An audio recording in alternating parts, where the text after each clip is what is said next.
জিবরাইল আলাইহিস সালাতু ওয়াস সালাম বিশ্ব নবীর কাছে আসলেন, এসে দেখলেন একজন মানুষ চোখের পানি ছেড়ে কাঁদতেছে।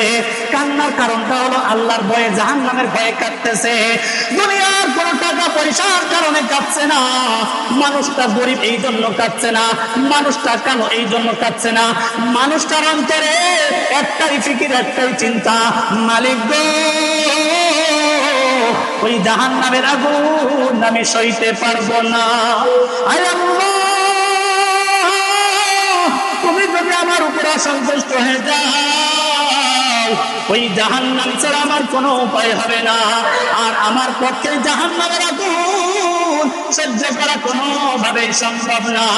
এইভাবে কাঁদতেছে জিবরিল আমিন আলাইহিস সালাতু ওয়াস সালাম বিশ্বনবী, শ্রেষ্ঠ নবী মুহাম্মদুর রাসূলুল্লাহ সাল্লাল্লাহু আলাইহি ওয়াসাল্লামকে বলেন, ইয়া রাসূলুল্লাহ, ইয়া হাবিবাল্লাহ, আপনার উম্মতকে সুসংবাদ জানিয়ে দেন, আল্লাহ রাব্বুল আলামিন কিয়ামতের ময়দানে প্রত্যেকটা আমলকে ওজন করবেন, কেবল একটা আমলই আছে যা ওজন করবেন না।